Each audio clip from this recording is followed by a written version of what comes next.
On April 24th, 1987, Konami released a unique, colorful, and tight-controlling action-adventure shooter exclusively to Japan. The game is seemingly the result of the development team behind King Kong 2 Ikari no Megaton Punch taking that engine and concept and saying, what if we made a game like this, but actually good?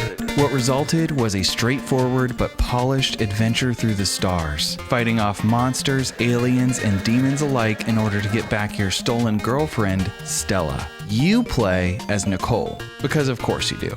It's Ai Senshi Nicol for the Famicom Disk System, and it's King Kong 2 perfected. King Kong 2, but actually good.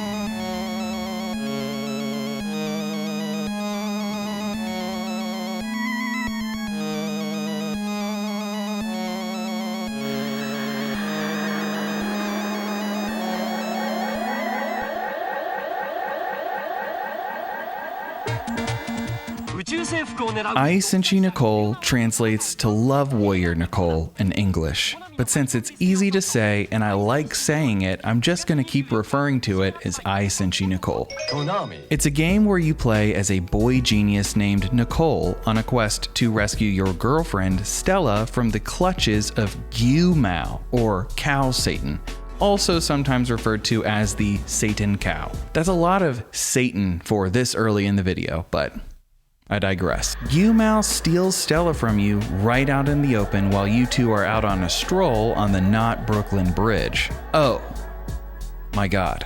Quoting, not using in vain. He does this to get revenge on you for turning down his offer to buy the teleportation device you invented. You return home to find that the teleportation device has been stolen as well, but they didn't get all of it. You still have possession of a critical component necessary to run the device. So after this, 𝒅𝒚𝒔𝒆𝒚 hits you up once again, offering to trade Stella for the missing piece of the teleportation device. But after this demonstration of his lack of trustworthiness, and more broadly speaking, lack of morals altogether, you wisely decide to decline his offer and venture to the 𝒉𝒄 star system where he's located to take her back by force. 𝒅𝒚𝒔𝒆𝒚, angry about all of this, decides to shatter the device into 7 pieces and scatter them across said 𝒉𝒄 star system. Now, usually I'll save the story stuff for later, but since it plays into the actual gameplay so well, I figured I'd go ahead and get that out of the way first. Ai Senshi Nicol is an action-adventure game first and a shooter second. It takes place in the overhead view like Zelda 1 and King Kong 2, and it's got a lot in common with both of those titles mechanically. The game sees you making your way through 7 unique worlds to retrieve the missing fragments of your teleportation device. And each world plays out a lot like a dungeon would in Zelda 1, only with 3 Triforce pieces to locate in each and no bombable walls. The fragments are represented in the game as crystals that are protected by a barrier you have to shoot, and each world contains 3 crystals that you need to find and collect before moving on. The path to each crystal is typically guarded by a boss, and each world will feature multiple bosses of the same type. Once you find all 3, you hop in your space cruiser and you blast off to the next stage. Ai Senshi Nicol also has platforming, which sets it aside from something like Zelda. There are lots of areas where you can fall off, but unlike most platformers of the day, if you fall into a pit, it's not actually bottomless. The game shows you falling to a new location that will typically contain some items, some enemies, some environmental hazards, and most importantly, a set of stairs back to the surface. And those stairs will always take you back to the screen you most recently fell down from, even though oftentimes most pits will lead to the same pit. When you return to the surface, you're usually placed in the center of that screen. and sometimes this placement can be beneficial in avoiding obstacles or platforming challenges. And sometimes maps actually have more than one underground zone you can fall into, depending on which pit you fall in. So you may want to fall on purpose a few times just for the purposes of exploration. I mean, you won't really want to, but like you can tell yourself that because chances are you're gonna fall into most pits in this game at some point or another. You only really have two weapons at your disposal in Ai Senshi Nicol, being your laser gun and your Cosmo balls.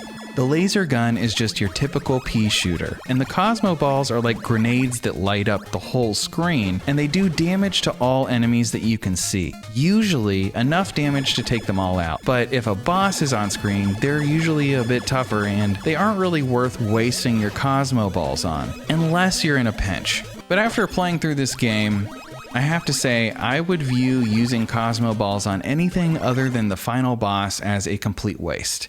I would stockpile them because the final boss means business. He's unbelievably hard. The Cosmo balls are what they are, but your laser gun can be upgraded significantly. Throughout the game, you can find items that will permanently increase the damage of your weapon, the destructive power when fired at objects, the rate of fire, and the range of fire. As your gun gets upgraded, the sprites for your lasers also change, and once fully upgraded, you can even shoot through walls. These upgrades can be missed though, so when you're exploring a stage, it's important to look everywhere if you want to max out the strength of your gun. You want to check every nook and cranny, because these stages cannot be returned to after you complete them. The controls are very straightforward. A is to jump and B is to shoot. The D-pad moves around in 8 different directions. Select detonates Cosmo balls, and start pauses the game and brings up the subscreen detailing everything that you've picked up so far. The controls are tight though. The first thing I noticed after booting up Ai Senshi Nicol for the first time was just how good the game felt to control. With each jump you have so much control in the air, and the game is 8 directional, so you can move, jump, and shoot on a diagonal. Screen transitions are smooth, and there's also limited sprite flickering when compared to other contemporary titles. The game just feels very well constructed. It's put together well, it's solid. It almost feels as tight as a modern indie title would feel to control. It's that good. Ai Senshi Nicol also features a points system, but since there are no lives in this game, your points are only really a meter as to when you'll see a Konami man, who appears once you hit 10,000 points, and then every 20,000 you get after that per life. The points reset whenever you die. All the Konami man really does in this game is restore a full 12 bars of health, but keep in mind, you can have an additional 12 units of health per energy tank you find, so it doesn't restore you all the way to max. It's similar to Metroid in that regard. Just imagine you're filling up one energy tank at a time. The items and enemies I'll touch on in more detail later, but from a bird's eye perspective, it's important to understand that regular enemies respawn once you return to a screen, whereas boss enemies don't. And that certain items stick with you from world to world, like your upgrades to your health and your weapons, but others don't, like upgrades to your movement speed, environmental damage protection, and armor for protecting against enemy damage. Those things all reset as you make your way to the next world, and I suspect that part of the reason they do is it might have made the saving feature a little bit easier, one less thing to keep track of. Ai Senshi Nicol allows you to save to disk and pick up where you left off. It's super convenient since each stage presents a somewhat self-contained challenge. My only complaint about this, and it's kind of funny to say this, is that the load times are substantial in this game. In a lot of the previous Famicom Disk System games I've played, whenever loads needed to occur, it didn't usually take too long. And there's a certain charm to playing a game on a floppy disk and having the load times exist. But with this game, and it really could just be in my head, it felt like the loading took longer than usual. And if you save on the last stage, you have to start with side A, load into side B, load back into side A, and it takes like over a minute, I want to say. All things considered, you're really not waiting that long because it only really loads when you're saving and when you start up the game. But it's the first time since playing Famicom Disk System games that I've really felt like I was waiting. But moving on, it's overall a positive that you can save and that there are load times because the game can take a little while to complete if you don't know where everything is. And since exploration and navigation is such a big part of this game, it separates things out nicely into bite-sized pieces. It's also nice because I'm going to go ahead and mention this now, but the final boss is just absolutely brutal. It kind of feels impossible at first, and you have to defeat 2 pretty challenging mini-bosses before having a shot at fighting him. The dude absolutely melts your health if he makes physical contact with you. And it's kind of shocking. Really, the game is quite generous in giving you a bunch of upgrades right before, and it still feels like it might not be enough. It was to the point where I had contemplated restarting my game entirely and holding on to all Cosmo balls that I found, and also finding the missing energy tanks that I didn't manage to find to get just that little bit extra health to try and help. The game's also really generous right before, giving you a bunch of items to kind of beef yourself up to help a player who may not have found everything. I myself didn't find every health upgrade, so that was super appreciated. But even with that, I was still thinking about starting over because he was that hard, and I felt like I might need every possible advantage when it came to facing him. Once you defeat 𝒅𝒚𝒔𝒆𝒚 though, you proceed to the chamber where he was keeping Stella in order to rescue her. You run towards each other with open arms and lovingly embrace. And then you get married.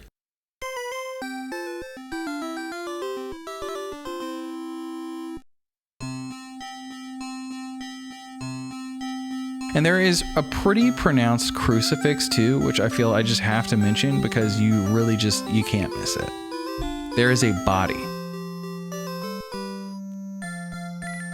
So that pretty much rounds out what Ai Senshi Nicol is. A compartmentalized action-adventure game featuring stages that work similarly to Dungeons and Zelda 1. It's a pretty straightforward experience, but it's also just really well crafted. And in a lot of ways, it feels like the generic Konami game perfected. Ai Senshi Nicol is a somewhat simple game, but it's got influences from everywhere, and it does a really good job of building upon what came before it. So far in this series, I've covered 4 Konami games, not counting this one. Ganbare Goemon, Karakuri Dochu, Castlevania, King Kong 2, Ikari no Megaton Panchi, and Hinotori Hohen Gao no Boken. While Castlevania is in its own category in terms of the way it plays and feels to play, the other games all have a distinct Konami feel and look to them.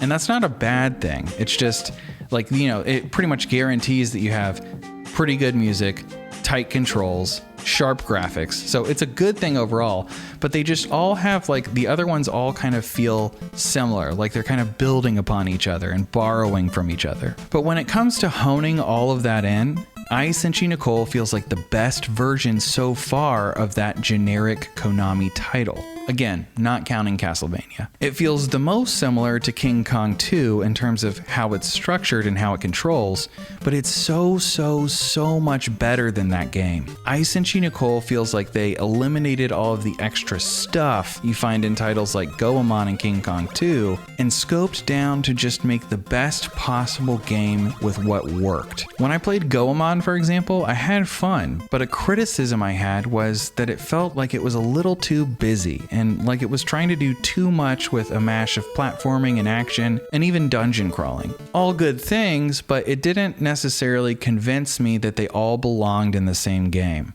At least that they all belonged in that game. King Kong 2 also got a little ahead of itself, being so open-ended, where if you found certain points, you could warp between the worlds almost at will, and it wasn't even clear where you were unless you checked the start screen. It also didn't clearly define where you could go, leading to frustration because it meant you'd have to manually check the border of each screen to confirm if there was an edge to the map or not. They didn't just use walls, it was just open. It looked like you could keep going. Ai Senshi Nicol fixes all of this. It separates the wheat from the chaff, and it leans into what it does well. It focuses on that exclusively. And aside from comparisons I've already made to Metroid and Zelda, this game is also eerily similar to Layla by DB Soft. That game also features a captured partner in need of rescue, and a device with pieces of it being scattered across the different stages. In Layla, sweets restore your health. In Ai Senshi Nicol, apples do.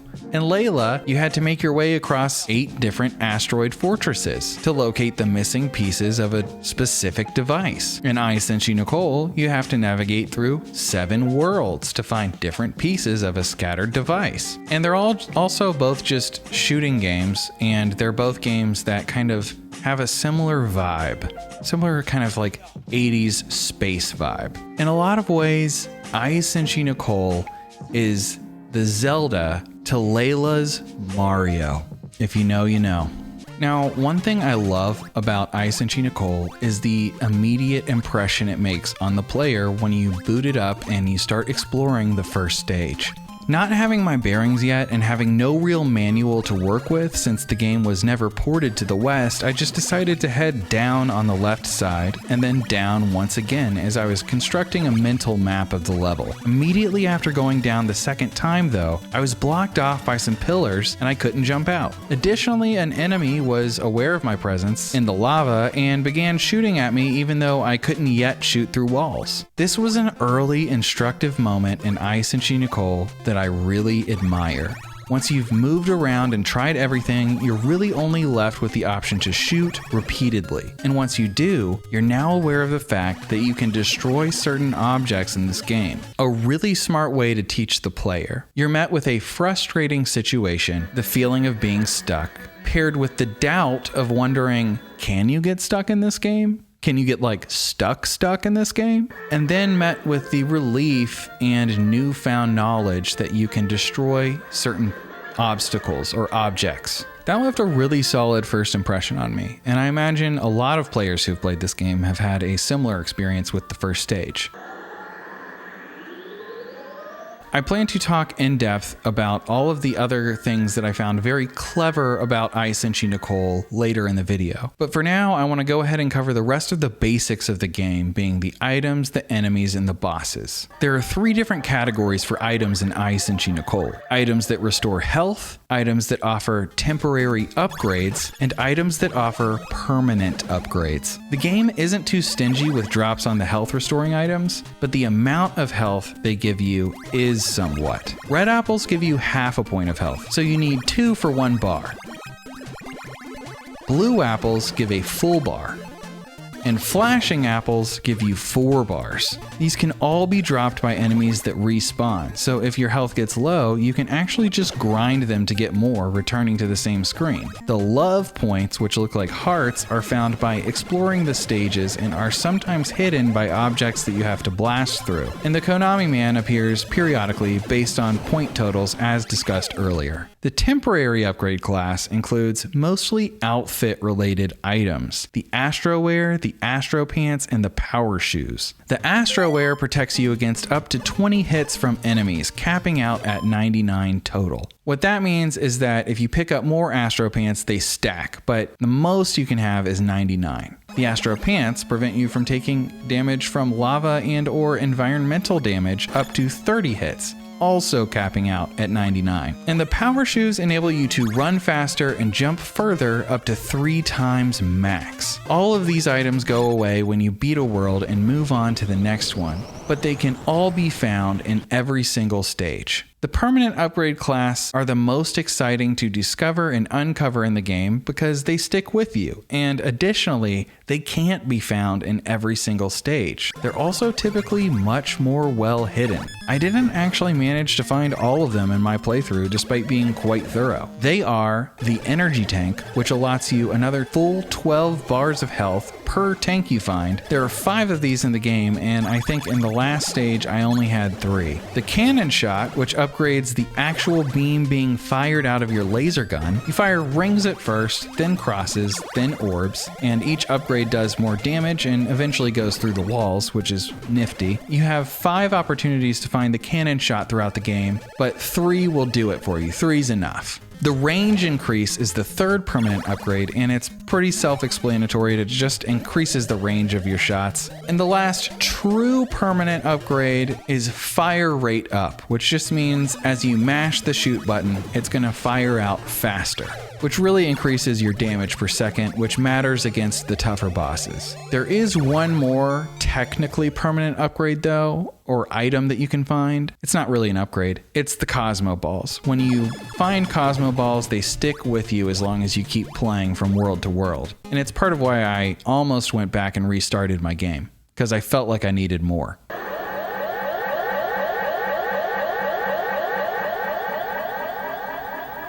The enemies are handled in a somewhat interesting way in Ai Senshi Nicol. It feels like there are probably 50 different types of enemies in the game, typical of this type of generic Konami game. King Kong 2 and Goemon also had like infinity enemies, but there are really more like 10 to 12 not counting bosses, because in Ai Senshi Nicol, enemies adhere to archetypes. There are certain enemy archetypes that you find in every stage, but the sprites are changed to suit the locale and the theming of the new stage. There's always the guys that can shoot up and down but not left and right. There's always the guys that walk to you, then stop, then walk to you, then stop. There's the guys that don't take damage while moving but then come out of the ground and shoot in a circular motion where they can take damage. There's the guys that can appear out of nowhere and then rush across the screen. There's the bird class of enemy that flies around and hones in on you. And there are a few types of more basic enemies, bigger and smaller, that just kind of move around mindlessly, up, down, left, and right. Never on a diagonal though. I think that the stop-start guys and the Hotchkisses are the only things that really do move on. Oh, well, the birds.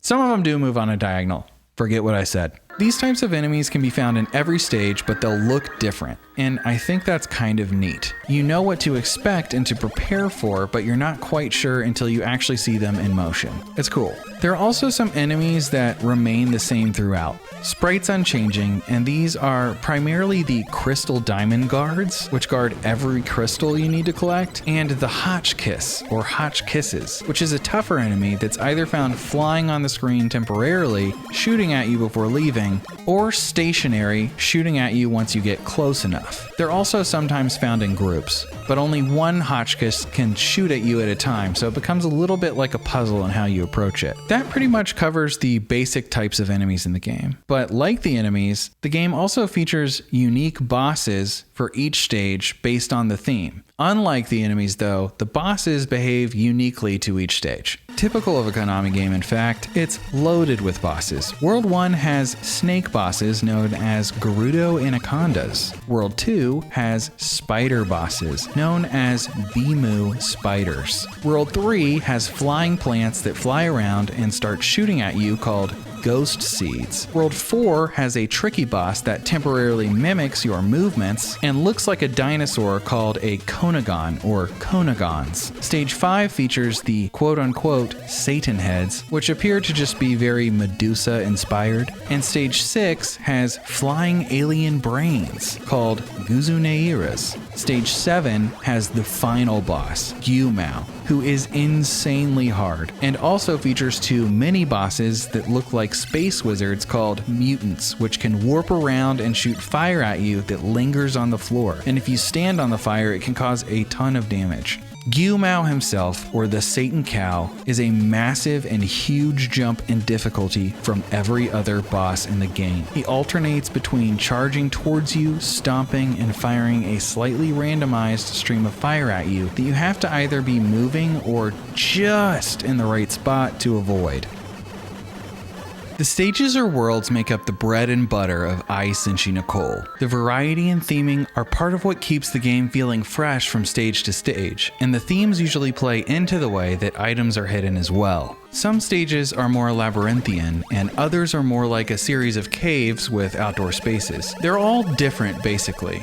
No 2 stages or worlds play out exactly the same. It's a definitive strength for Ai Senshi Nicol, and I think it's valuable to go through them chronologically real quick, just to point out some of the highlights. So quickly, I promise, so quickly. Stage 1, Miracle World. Miracle World is the first stage, and it's a really strong start. Being the first stage, this is the only one I'll have to dwell on a little bit longer, for like more than just a minute or so, because it's got a lot of neat things happening from a player experience perspective and a game design perspective. It does a great job of teaching you what the game is and what it's all about. It features a good number of challenging jumps, but the punishment is never too steep, and it's very easy to get back from this underground portion. It's also one of the most straightforward stages.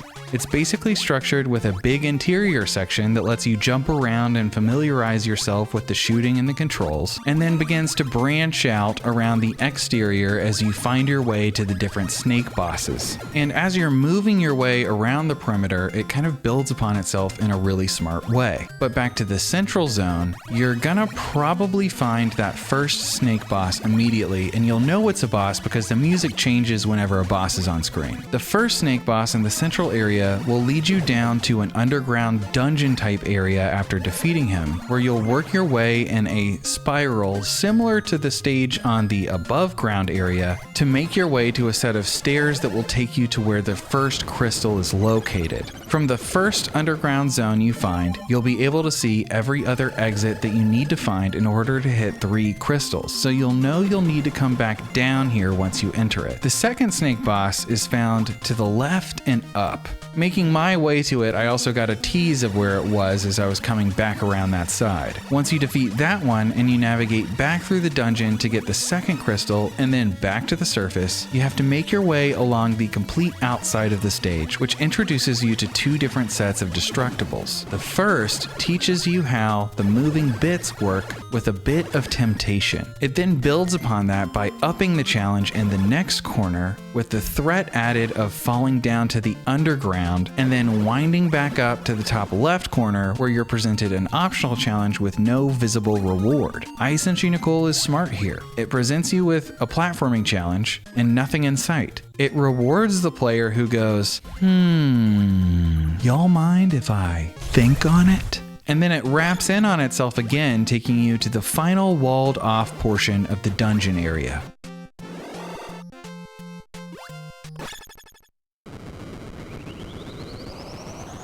Stage 2.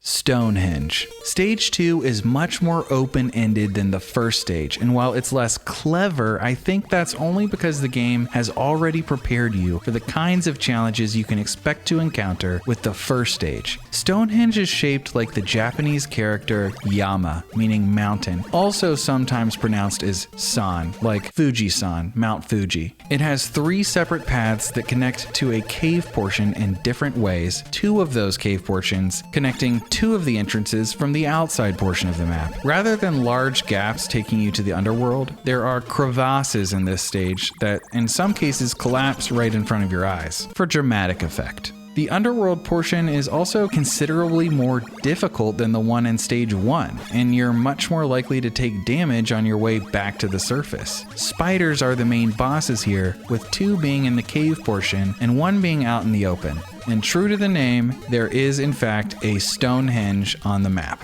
Also, shout out to Strategy Wiki, because I would not have really noticed that it was in the shape of that kanji had I not looked up the maps there. This stage took me a little less long to complete than the first stage, and while I like the aesthetic, I'd probably rank it a little bit below the first stage in terms of overall appeal. Stage 3.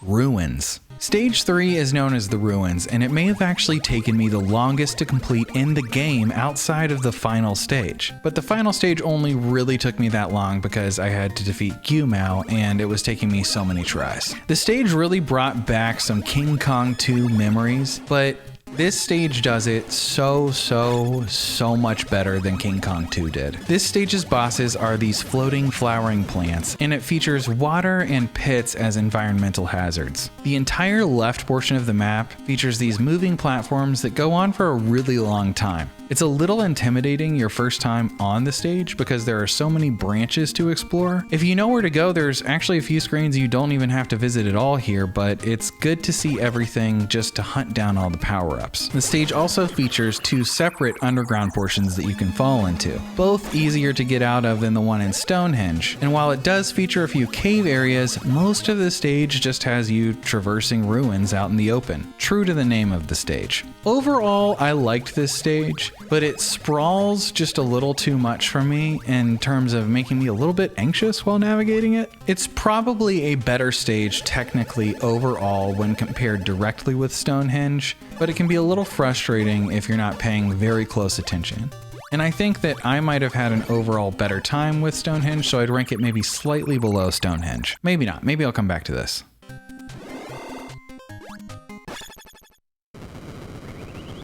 Stage 4.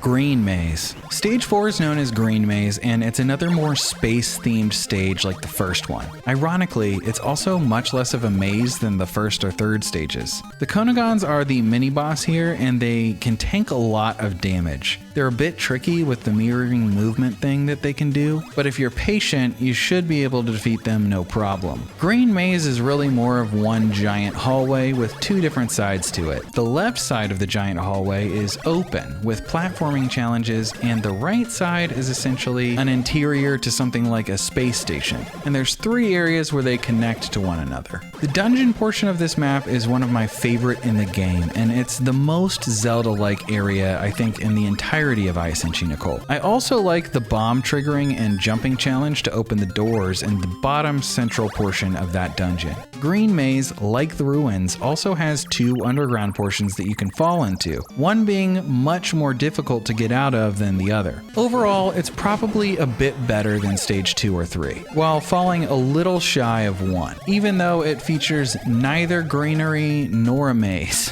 I've been lied to.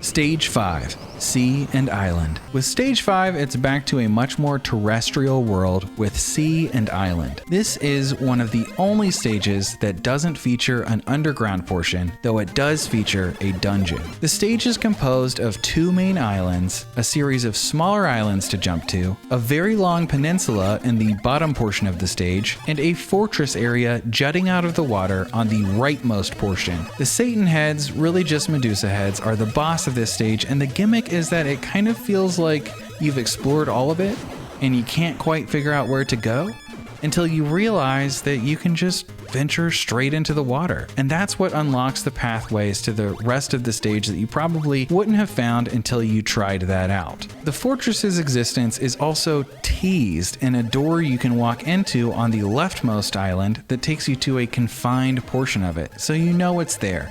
It's another smart design trick in Ai Senshi Nicol, where it shows you kind of where you need to go, and you can't quite get to it that way yet, so you go back, and then you know, I've got to figure out how to get there. This stage is good and reasonably fun. I might rank it 2nd or 3rd in terms of all stages. I guess this is just actually becoming a tier list now, so maybe I'll display that on screen, maybe not. We'll just say it's behind Miracle World and maybe tied in 2nd with Green Maze for now, subject to change.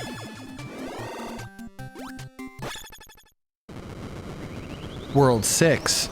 Machine City. Machine City is the last true stage, and it's about the most expansive in the game. It's huge and feels like a true labyrinth. It features a lot of different structures and unique challenges, and it's a culmination of everything the game has thrown at you thus far. Like stage 1 and 4, it's very futuristic in its aesthetic. It features 3 separate underground areas you can fall into, and while simple, it does feature a dungeon type area as well. The bosses on this stage are the floating brain guys called Guzeneiras, and they're actually pretty challenging. You really don't want to get physically hit by them. That's kind of a tease as to how you need to approach 𝒅𝒚𝒔𝒆𝒚 in stage 7. The blue floor also causes you to lose a bit of traction here, so you have to be careful on those floors. It's got gaps, moving platforms, long stretches, mazes, and object-based obstacles. If you look at it on paper, it's probably better than all of the other stages so far, but it's not my favorite in the way that it looks. Something about the color scheme is just a little off to me, and I don't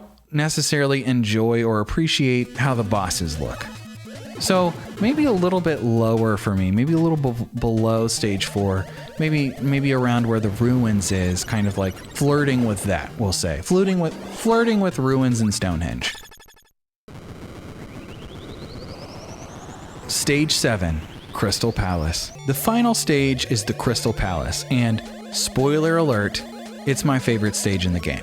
Firstly, it has the most gorgeous aesthetic. You can see the stars twinkle beneath your feet. The stage is also laid out very simply. It's a stretched donut. You start at the bottom and you can choose either side to tackle first. You'll have to complete both sides in order to unlock a fight with the Satan cow though. Both sides have a room on the outside, 3 screens up, that just showers you with power-ups to try and help players who haven't collected everything stand a chance against 𝑹𝒆𝒕𝒓𝒐. I would actually start saving the astroware from these power-up piles until after the 2 mini-boss attempts in some cases, just to try and give myself a slightly better fighting chance against 𝑹𝒆𝒕𝒓𝒐. Each shoulder of the donut houses the mutants, which are by far the most challenging and fun mini-bosses to fight in the game. I found the one on the left to be a little easier than the one on the right, probably because there's a little power-up pile in the top left corner. So I would typically do the left side of the donut before the right side, but I did mix it up a few times because somehow maybe I thought that might help me somehow beat the final boss. I don't know.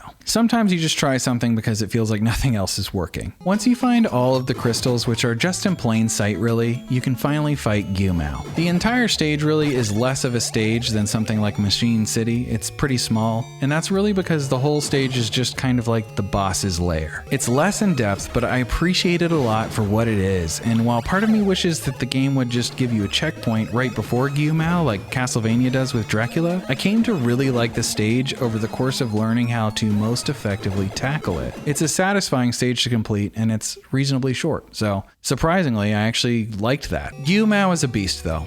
He feels impossible. Similar to how Dracula feels your first time in Castlevania, 𝑹𝒆𝒕𝒓𝒐 feels like, am I gonna have to stop this game? Am I not gonna be able to finish this? Because I don't know if I can beat him. He makes it seem like you don't even have a health bar, and he's hyper aggressive. Honestly, props to Konami for making him feel so imposing. I said this earlier, but I almost gave up and started over to get more upgrades and Cosmo Balls because he felt that insurmountable. I even looked up gameplay to see if anyone else was like seeing this. Like, does anyone else see this? Does anyone else play this game, first of all? And does anyone else see what I'm seeing with how hard this boss is? I did find a particular stream clip from someone called Late Night Retro who was playing this game, and their first experience with 𝑹𝒆𝒕𝒓𝒐 mirrors my own a lot. So I just wanted to give a quick shout out to that because I found it hilarious. Oh shit!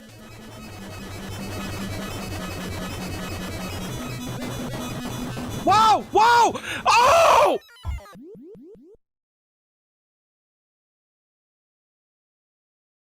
You basically just have to run away from 𝑹𝒆𝒕𝒓𝒐 immediately after he stops shooting fire at you and try to direct him with your own player towards a corner if possible to give you a little bit more space to move. There are brief windows in which you can do damage to him while he's not firing, but they're actually more risky than you might think. You really just need a bit of luck and precision to get the right sweet spot between blasts to really stand a chance. I didn't expect to beat him the time that I did. I had actually kind of given up a little bit, and I was like, you know what? I'm just gonna go in here and I'm just gonna practice. I'm just gonna practice avoiding him and see if I can shoot him and figure that out. I didn't even have maxed out health when I did it. It just happened.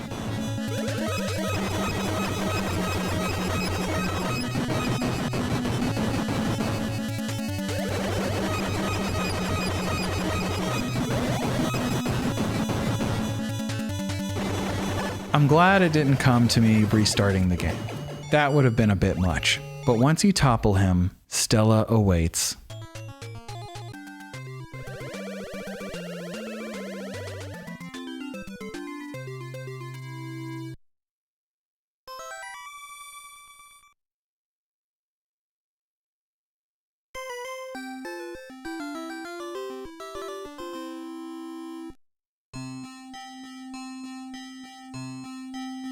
It's a cute ending. A bit odd, but cute. So that's it. That's everything in the game. From beginning to end, That's Ai Senshi Nicol. As far as I can tell, at the time of publishing, this is going to be one of only 2 or 3 videos about Ai Senshi Nicol that aren't just playthroughs. It's a game you really don't hear about, unless you're Hayden the Historian and just managed to scope it out and call out that title specifically in my end of 2022 video. But does this qualify as hidden gem status? Have I finally uncovered a hidden gem? Does that word even matter? Does it matter that I talk about this? Do I even want to find a hidden gem at this point? I'm gonna do a brief review of the game, an actual review, to try and answer that question. Ai Senshi Nicol is a smart game. It's a game that has a very well executed scope. It knows what it's good at, and it focuses on that exclusively. It's simple while also not being boring. It controls great, it sounds great, it looks great. It looks at all the contemporary hits of the time, including hits from Konami itself, and distills everything that it likes into one neat package. This might sound like really high praise, and I suppose it is. But if I had any critique of Ai Senshi Nicol, it would probably be that it feels a little unambitious in some areas. Overall, really excellent. Can't fault it, but some things I think, like, if you changed it, it could be an instant classic.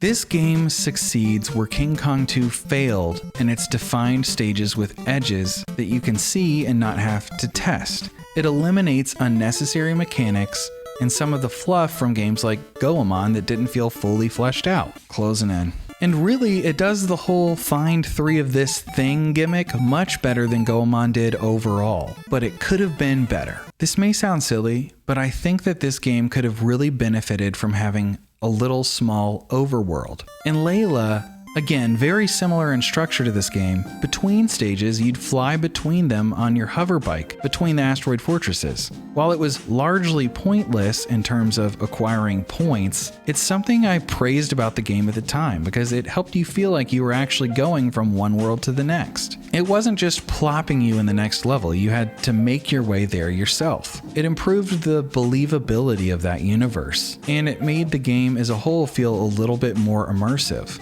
Now, imagining Ai Senshi Nicol with some form of world map, even if it's just your car moving to the next stage in space with like a little round planet icon, that would add so much. And if you could actually revisit those stages after completing them to maybe hunt for more power-ups if you feel you're underpowered against the final boss, chef's kiss, magnifico. Subarashi. It would just be so good. I mean, like those little touches, like the game already has so many nice little touches falling down in the bottomless pits, not bottomless, but falling down in the pits, all the different looks, everything. That I feel like something like that could have just really made it just an instant classic. Is it a hidden gem? I might have to give it to this one. I might have to. It may have forced my hand. It's so solid.